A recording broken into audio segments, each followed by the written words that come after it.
Hello students, look at the second lesson, an encounter of a special kind given on page number 7 by Tapan Mukherjee.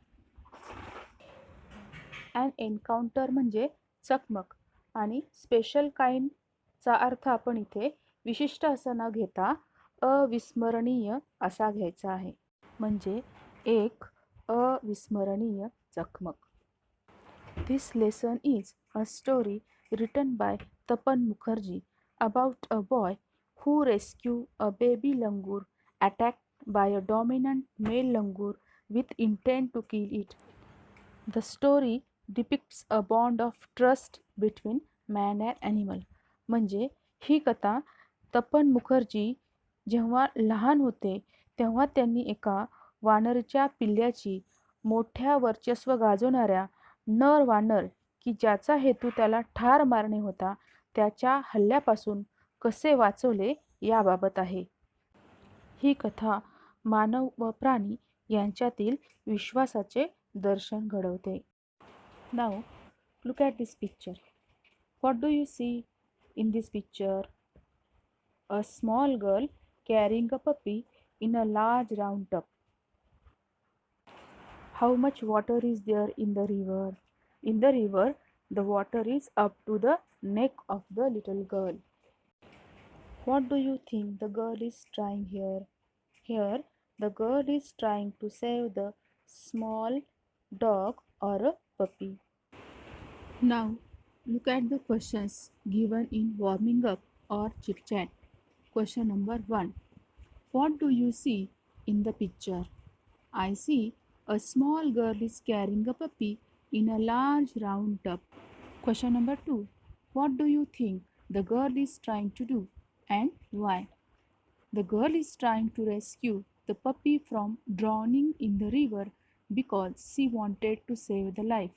We can also give the answer as like the girl is trying to save the small dog because it cannot swim. Question number 3. If you were in the place of that girl, what would you do? I will try my best to save the puppy if I was in the place of that girl. Question number 4. Do you think she will become successful in her mission? Yes, I think she will become successful in her mission. Now look at these all questions and answers and write down in your notebook. Now look at the question second. Match the appropriate headings with the images. 4 images are given here and 4 headings are also given here. We have to match the images with headings. Our luxurious bungalows. Image C. My favorite pastime. Image A. What a commotion. Commotion means big noise. The correct image D. And number 4. Engrossed in my book. Engrossed म्हणजे मग्न होणे. Image B. Now let's start the explanation of our lesson. Now look at the first paragraph. First I'll read whole paragraph. My father was a medical professional working for a private company in Raniganj in West Bengal. The officers of the company were housed in individual bungalows inside a large campus. Our house was in a corner of the campus. The officers' club was adjacent to the boundary wall of our garden. The compound was luxurious with green grass, colorful flowers, and a host of tall and majestic trees. The seasonal vegetables in the kitchen gardens of the households and the magnificent trees constantly attracted squirrels and many species of birds. A group of langurs had even made their den in a aswatha tree nearby. They had all become a part and parcel of our existence and daily life. In this paragraph, two things are important. First is the profession of the writer's father, and second is description about the campus of writer's House. A writer's father was medical officer working in a private company in Raniganj in West Bengal, and the compound of a writer's house was luxurious with green grass, colorful flowers, and tall trees. Also, in the kitchen gardens, the seasonal vegetables were also there. Because of all things, birds and squirrels attracted towards the writer's house. A group of langur also had even made their den in an aswatha tree. So the writer here said that they had all become essential or important part of their existence in their daily life. आता आपण या पॅरेग्राफचा मराठीत अर्थ पाहूया. My father was a medical professional working for a private company in Raniganj in West Bengal. म्हणजेच माझे वडील वैद्यकीय सेवेत एका खाजगी कंपनीमध्ये पश्चिम बंगालमधील राणीगंज येथे कामाला होते. The offices of the company were housed in individual bungalows inside a large campus. म्हणजे एका मोठ्या आवारातील स्वतंत्र बंगल्यामध्ये कंपनीच्या ऑफिसर्सची राहण्याची व्यवस्था केलेली होती. Our house was in a corner of the campus. म्हणजे त्या आवाराच्या एका कोपऱ्यात आमचे घर होते. The officers' club was adjacent to the boundary wall of our garden. आमच्या बागेच्या कुंपणाच्या भिंतीला लागूनच ऑफिसर्सचा क्लब होता. The compound was luxurious with green grass, colorful flowers, and host of all tall and majestic. रंगबेरंगी फुले, हिरवळ आणि अनेक उंच डेरेदार वृक्षांनी तो परिसर बहरलेला होता. The seasonal vegetables in the kitchen gardens of the household and the magnificent trees constantly attracted squirrels and many species of birds.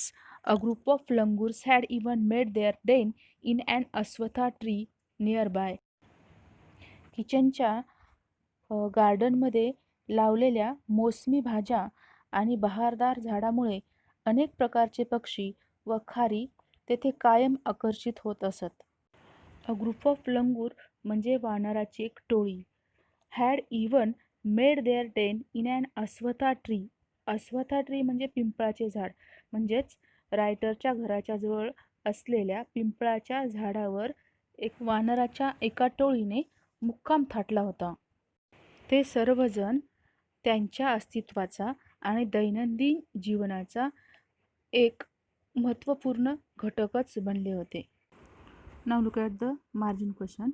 What was the profession of the writer's father? Writer's father was medical professional working for a private company in Raniganj in West Bengal. लेखकाच्या वडिलांचा व्यवसाय काय होता? लेखकाचे वडील वैद्यकीय सेवेमध्ये राणीगंज येथे प्रायव्हेट कंपनीमध्ये वेस्ट बंगाल येथे काम करत होते. Question number 2. Describe the campus where the writer's family live. म्हणजे लेखकाचे कुटुंब राहत असलेल्या आवाराचे वर्णन करा. The writer's family live in a corner of the large campus of individual bungalows house for the officers. The officers club was next to the boundary wall of their garden. The compound was luxurious with green grass, colorful flowers, and many tall majestic trees. The kitchen gardens and the magnificent trees always attracted many birds and squirrels. A group of langurs had made their den in a aswatha tree nearby. Students, before explaining second and remaining paragraphs of our lesson, we see here new words given in the margin. First word, engrossed. Occupied in, पूर्णपणे गळून गेलेला. Second word, unfolded. Here रिव्हील्ड म्हणजे उघडले. Number 3, new dimension, new factor म्हणजे नवा पैलू किंवा नवीन घटक. Number 4, hearty, sufficient and wholesome म्हणजे भरपेट, मनसोक्त. Number 5. Intermittent means frequent, मधून मधून. Number 6. Shrill, very high and loud sound or voice, कर्कश आवाज. Number 7. Commotion means noise and confusion, गोंधळ किंवा गडबड. Number 8. Hapless means unfortunate, दुर्दैवी किंवा बेचारी. Number 9. Cacophony means loud harsh noises, म्हणजे कर्कश गोंगाट. Number 10. Got the better of means overpowered or defeated, means एखाद्या गोष्टीवर मात केली. Number 11. Mercilessly means cruelly, निर्दयपणे. Number 12. Clan means a very large family, प्राण्यांचा कळप. Number 13. Dominant means powerful or superior, वर्चस्व असलेला. Number 14. Stout means heavy, मजबूत किंवा भक्कम. Number 15. Hurled means threw forcefully, जोरात फेकले. Number 16. Marauding means searching for something to steal or attack, भक्षकासाठी भटकणारे. Number 17. Assault means attack, आक्रमण किंवा हिंस्त्र हल्ला. Number 18.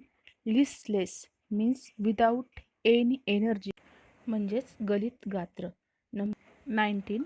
Slide down means move downwards, खाली घसरत जाणे. Number 20.